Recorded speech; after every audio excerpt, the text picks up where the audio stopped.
Sometimes I've gotten this question on stream or in my YouTube comments.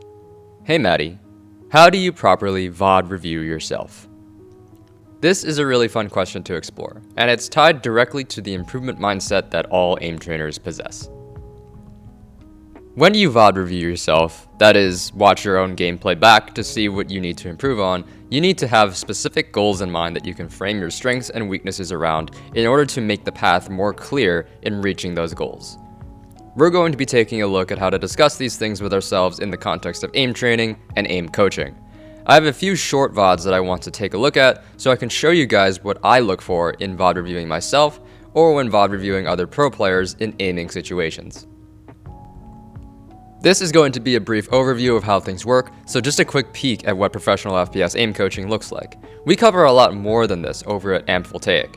If you are a pro player and you are interested in getting aim coaching, reach out to us over on Discord or on Twitter, or go to voltaic.gg/coaching via the link in the description to learn more. So before getting into it, I want to get some important distinctions out of the way first. We are going to be approaching this from the perspective of someone who wants to get better at their main game.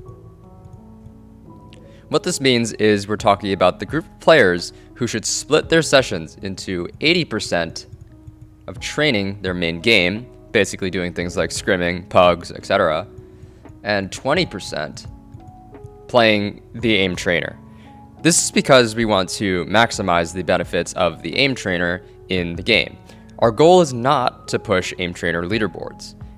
If you main aim trainers, you can disregard this point. Sometimes I'll recommend the 70-30 split. And a lot of people think that I'm recommending this if you are more of an aim-centered player, but it's actually the opposite. This is if you, as a player, are stronger with game knowledge, or strategy, or IGLing, and your aim is actually lacking more than the other aspects of your gameplay. The second thing that I want to emphasize is that when we conduct an AIM VOD review, it's not as simple as looking at whenever we miss and asking ourselves why we missed. While those moments where we whiff are usually the jumping points for discussion, it opens up a lot of other aspects that are tangentially related to our performance. What we get here is a performance vector, or more specifically, a set of components that have an effect or play out through our gameplay. This can be the usual game sense, positioning,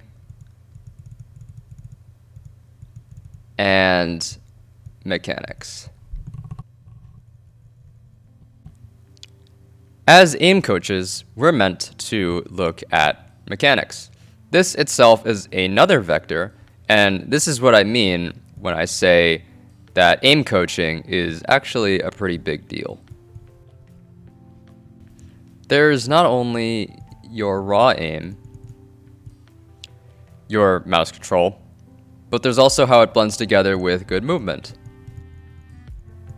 Good strafing mechanics can make or break you as an FPS player. Movement in TAC FPS presents significant hindrances that you need to deal with. There's also pressure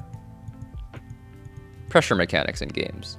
How our performance changes across situations that present diverse challenges or restrict us in some way. There's form, which can be how we understand aiming technique. Do we use the Bardas method? Do we implement calm aim? Do we know what those methods are and what the trade-offs are? Form can also involve mouse grip and muscle group usage. There's obviously also the health side of things. Is our wrist healthy? Can it endure lots of motion without feeling too strained or weakened? And then there's the huge mental side of nerves, which is intertwined with pressure. And this is how you perform when there are high stakes or if you're in a clutch situation. And then there's etc., etc. All of this is very much within the realm of AIM coaching discussion. And my point with bringing this up in detail is to tell you that if you VOD review yourself, even from the perspective of someone who mains aim trainers, these are the things that you need to consider. So not just fixing those little moments where you miss shots, but being able to explain and extrapolate these misses to aspects of your approach that you can improve upon. The second thing that I want to bring up is that these aspects of mechanics need to be delegated primarily to System 1 thinking when you're playing the game. Particularly, I'm talking about our raw aim, our movement, our pressure, and our form. These should be part of System 1 thinking. And this is instinctual, automatic, or reflexive.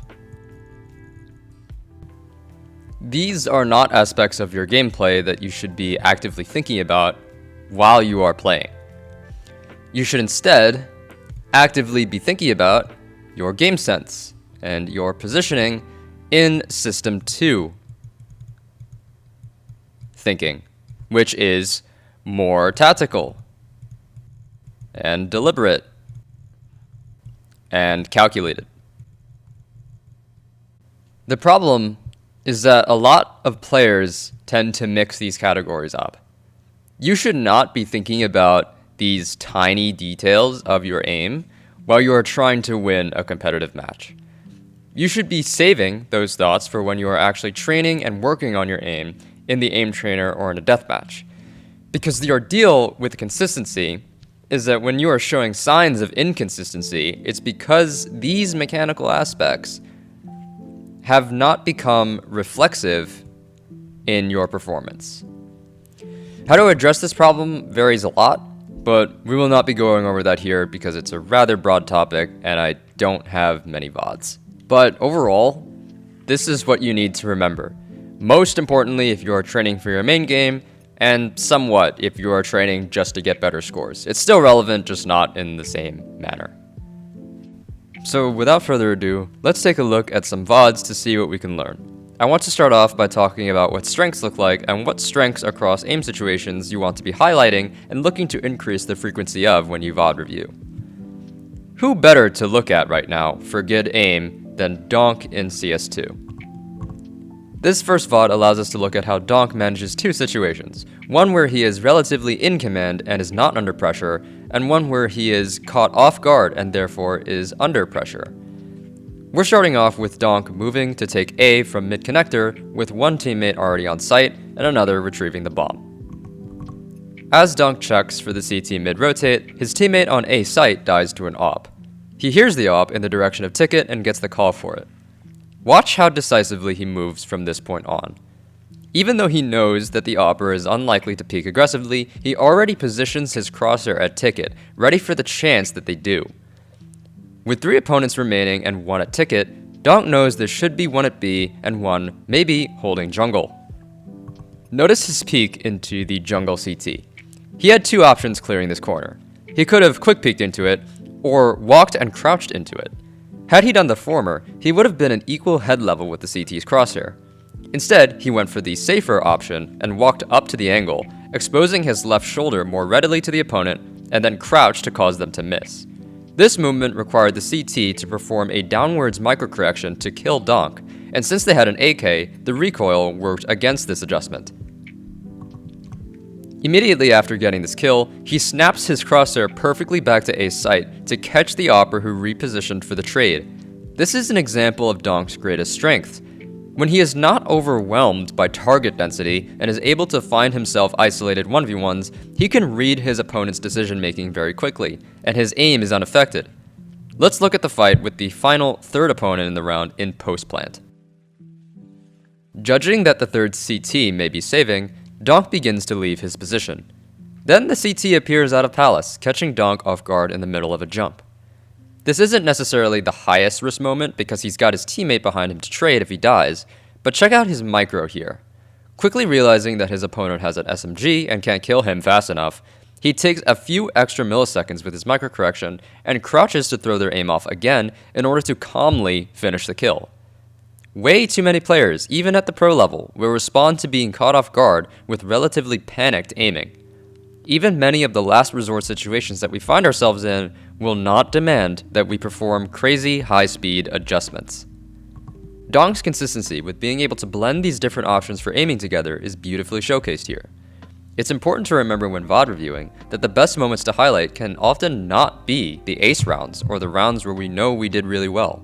It's important to try and find those subtle moments where our aim was tested in awkward ways and analyze how we handled them. Notice how granular we are when we review aiming as opposed to overall gameplay. We're looking very closely, almost frame by frame, to get an idea of how the player is moving the mouse and what their instinctive reaction is to diverse situations. Now let's look at a more tangible example of an aim weakness. This is Monacy in a pistol round on Dust 2. Watch how he engages this fight. Notice that Monacy is meeting the pressure demand with his aim by making hasty micro adjustments. Usually this is okay for quick fights, but at this range, stringing your micros together in a jagged manner or taking more micros than you need to can absolutely ruin your accuracy. In this case, Monacy is bailed out by his teammates supporting him on the left. If he had worse strafing, he probably would have died already. A bit later in the round, we observe the same thing. Despite correctly positioning his crosshair at overhead A site, Monacy falls behind the target swinging him and makes a very long trailing micro, resulting in him dying. Let's compare this very quickly to this pistol round from Donk. Even though it is at a closer range, you can see Donk manages risk really well with his shot timing by taking the extra milliseconds to line up his shot and actively thinking ahead. He is always prepared for his next subsequent duel, and the pressure doesn't get to him. Though this might seem initially useless to be thinking about when there are many other large factors at play, these tiny errors with mechanics and the technical approach will add up over the course of a match. These initial misses due to the rushed micros and rushed shot timings are avoidable, and the duel at the end of the round against the A player was winnable. And from this VOD, we don't get that Monacy is a bad aimer, not even close, but we do get that he might be inconsistent with his aiming style when under pressure. This is extremely common, and there are scenarios to help with training this aspect very well. One lesser played scenario that I like to use when training microcorrections and shot timing in TAC FPS is frog click on Kovac's FPS aim trainer. We will be using this scenario to demonstrate how to do an aim VOD review in an aim trainer. Let's look at this first VOD. First thing I want to distinguish with aim training VOD reviews is that it's important to consider perspective. Is the player playing the scenario in a way that is directly translatable to their main game? One of the biggest misconceptions about aim coaching is that when we guide them through scenarios, we are only helping them score higher in the scenarios and don't actually help them with their aim in the game itself. This couldn't be further from the truth. And this example VOD is the reason why. I could say that this run of frog click is very risk averse. Not only are they taking too long to engage their next target just after killing one, but they are also not really flicking. The gameplay is too smooth, too safe, and the player is not pushing themselves to match the pace of a real fight in a real game. What's interesting though is that this style, albeit a little slow, is actually good for score farming. The scenario is accuracy scored, so taking a set amount of time per target and not going for those extra kills will allow you to hold a high accuracy threshold by playing safe. And the player is also trying to take a leading shot every single time. This run would land you at the top of the leaderboard. But if you have a deeper understanding of how aim translates, this will not be how you want to do it. Now look at this VOD in comparison.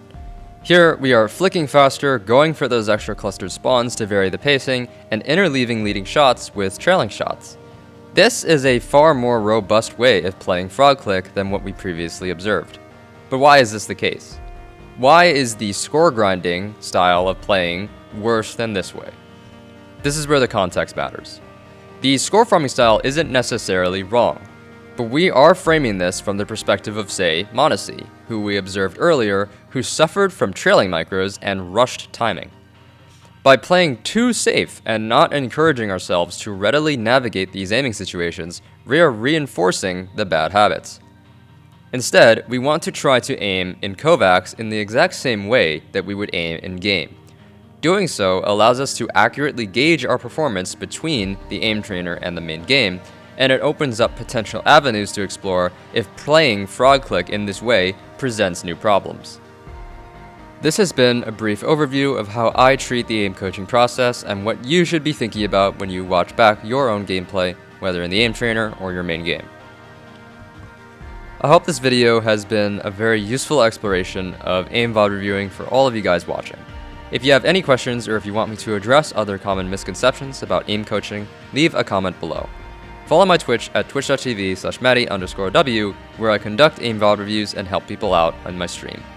Every Saturday at 8 PM EST, we do Kovacs educational content or Overwatch gameplay. See you guys in the next video, and as always, happy dot clicking.